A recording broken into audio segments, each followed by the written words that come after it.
Good morning. Happy Ren Fair season. Once again, I apologize for a delayed recording. It was gorgeous out. I just felt like microwave dog poo because, yeah, work got out early and I had every intention of going home, doing a couple of things, and going out kayaking. And then I sat down and my body said, I hate you. And I fell asleep. Slept through my alarm, slept most of the day. So yeah, today I had intended upon talking about the people that Tarak has surrounded himself with. And yes, I did say happy Ren Fair season. Not next weekend, but the weekend after. So the 26th, 27th, and 28th of June, which is graduation weekend for the vast majority of New York State schools, is doing high school graduation. One of my buddy's daughters graduates, and she is going to be having her grad party on Saturday the 27th. As things stand right now with my new job, we are not running production unless some miracle happens with our sister factory. We have Father's Day weekend, Juneteenth weekend, the weekend of the 27th, and then 4th of July weekend. We have 3-day weekends, which is apparently extremely unheard of. However, with our sister factory having issues, we cannot run production full tilt like we normally do. So I have been, and we had a big audit this past week. So, which we totally kicked it with, but I have been spending an insane amount of time doing a crap ton of cleaning, which, yeah, that's the job. But deep cleaning is a whole different animal. And I'm not as young as I used to be. 4 years of healthcare made me soft. And so, yeah, needless to say, I have not been in the best shape, and I have been sleeping every time I get a day off. However, like I said, 26th, 27th, 28th is Fairy Fest out near Binghamton, and I am going to be leaving my house at like 3 o'clock Sunday morning on the 28th, and this little idiot is coming with me because it's only $30 for the two of us to spend the day at Fairy Fest. And I didn't get to go last year because my car was being a butt. And so yeah, we are going out to Fairy Festival because this is the last summer for about 3 years, if not 4, that I am going to be having free to do what I want, because once I get back to college in the fall, it's going to be full steam ahead. Bachelor's and master's. Bachelor's in 2, maybe 1.5, depending how hard I push and how many credits I get, and how much of my major, how many classes for my major I can take in a single semester. But anyways, and then the weekend of July 12th, which is a Sunday, when we get out of work at like 1 in the morning on Sunday, I am planning on going home, getting dressed, doping up this little goofball, and driving out to the Sterling Renaissance Festival out past Syracuse. So, yeah. It is Ren Fair season, and I am totally nerding out. I've got my costumes hanging up to de-wrinkle. I have been working on this skirt here as a sort of backup. I don't know if you can see all of these lovely little trinkets that I added on. I hand stitched this because I can't sew and I don't have a sewing machine. But it was just a matter of looping this ribbon around and then stitching this busted brooch and then taking charms and string. And this peacock here is actually part of a broken bracelet that my grandmother got me. And then I JB welded these pieces on over top so that you really can't see the knots where the string are. But I am getting sidetracked because the people that Tarak surrounds himself with are important. He's not really at this point in this book surrounding himself with his son, but Quent has agreed to give his father a year to study at his foot, as it were, and learn about the elven people. And after that, he will decide whether or not he is accepting the position of Prince of the Blood and going to rule as his father's successor.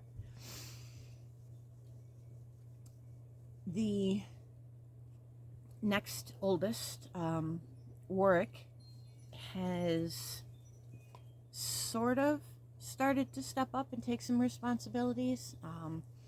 As this book progresses and things happen, he is most assuredly going to be spending more time with his father.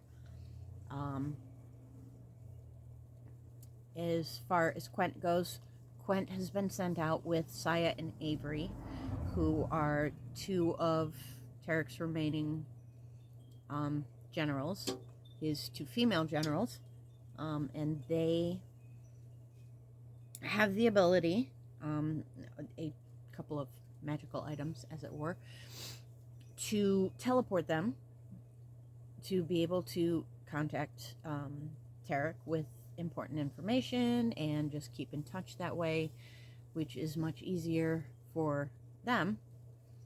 And then they return to Quent, who has been wandering the kingdom, learning about his people. And he spent more time among the half-elves than he has the pureblood elves, but that will eventually change through the next book or two, because things are going to be moving rather quickly in books 5 and 6 to set up for 7 and 8. But the Corellon Zephyroth heavily focuses on Blythe and Mythos and their storyline. However, I am most assuredly working at expounding the storylines for the rest of the main characters as well. But suffice it to say, Tarak gets himself a war mage. No, she's not a war mage. I apologize. She is an elf mage, though. She's pureblood. Bless you, sir. And she is very good friends with Drusilla, who, if you have read books, the sass, books 1 or 2, she is very important to Tarak, and she helps him out a great deal in the first chapter of the first book. She points Kaylin in the proper direction when she sets out for the free lands, and she's just been an integral part of Tarak's life, even though she really doesn't show up that much in the books, but he alludes to her. Anyways, and then of course there's the younger children, and all of the women that he has loved, his mistresses. Nenya, he has spent a significant amount of time with her towards the end of the last book, book 3, and throughout the course of book 4, he certainly continues to court her. Certain events, without spoiling anything, certain events take place that sort of nudge her towards him and help to strengthen their relationship and bond and rebuild those bridges that he kind of didn't completely torch, but certainly charcoaled when he took other mistresses. Yeah, so, and then, of course, that leaves him with his two male generals, Peregrine, and the other one's name is eluding me right now, but these two men are pure-blood elves, just like his other generals, Avery and Saya. However, they are a little bit more old school. They were around when Tarak's father was young, and a little bit more rigid after he took a queen that had been, their wedding had been arranged despite his dalliances with other beings, we'll go with it that way, in a tactful manner, because Tarak, if you have not read the books, his mother was a succubus, and his father was the pure-blood elf king, so that makes him a tiefling. And he's like, no, there are very few good tieflings, however, they do exist, and it's my world, so I'll do what I want.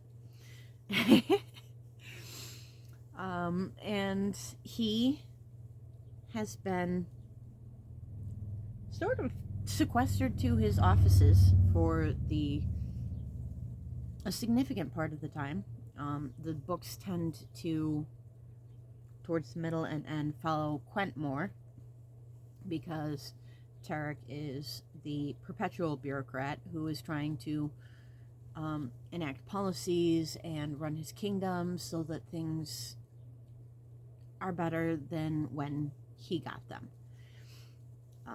He's trying to enact laws that will allow half-breeds, half-elves to continue to thrive and do better. He's also trying to build a navy, which that's going to be interesting. I still have yet to address that in full. That might be something to tie in with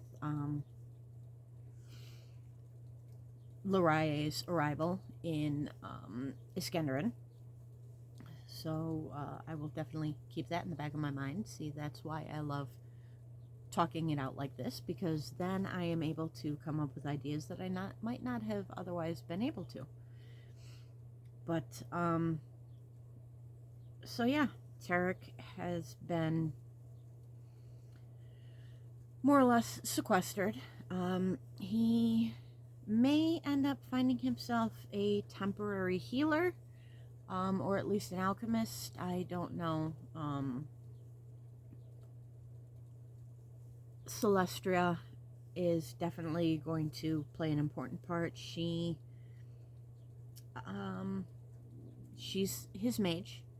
She has been a longtime friend of Drusilla, and she kind of, at this point, is more his errand girl than anything else, because he is acquiring a lot of information, not only from his sister, who sent out missives at the end of the third book, but also his allies in the Dwarven Kingdom, his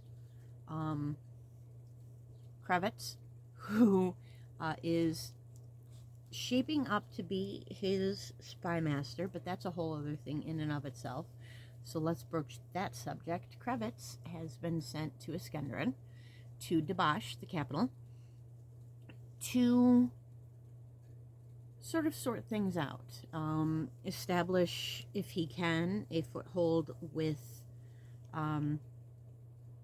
the spy network in Iskenderun, because it is the most extensive and informed spy network in all of Terra.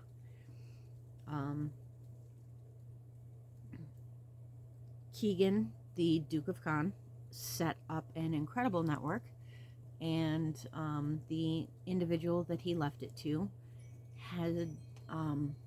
did fantastic things with it. And they are the most well-informed, which is another reason why Kaylin also sent King Darius the emissive in regards to these creatures that she keeps seeing in her visions. But so Celestia is trying to figure out a couple of different things for Tarak. Why he is unable to see Blythe when he uses magical means to search for her. Why he is unable to see his sister when he uses magical means to search for her. He also is starting to acquire intel as to what's going on in Morgath, which is where the monster armies came from in books 1, 2, and 3 that invaded Iskenderun and wreaked havoc and caused what is now being referred to as the Monster Wars. So he's got her doing a lot of information gathering, as it were, but also Krevitz is trying to establish a spy network, and he is acquainting himself with that whole world, because while he did manage easily enough to infiltrate Tarak's camp during the Elven Civil War, he kind of floundered at the end because of a lot of reasons, and now he's just sort of coming into his own and trying to establish an Elven information network, and he's not quite sure how to do it, and so he's trying to gather allies and enlist assets of his own, and that is a whole other thing that's going to be going on in the background. I probably won't always divulge exactly what's going on. I mean, they're spies after all, so yeah, they're spies. And again, Quent is going to be a prominent individual in Tarak's storyline now, because things have sort of shifted to him. But please stand by for Sonic Bark, because the school bus is picking up the neighbor kids. But at this point, I believe I've talked about as much as I can about what's going on next week. I don't know. Maybe the pyromancers who have come into Hajib, Kimshira, and Nafir's life, because that is who I plan to talk about in my next Spotify episode. And yeah, so once again, I am under no obligation to make sense to you. Have a great weekend.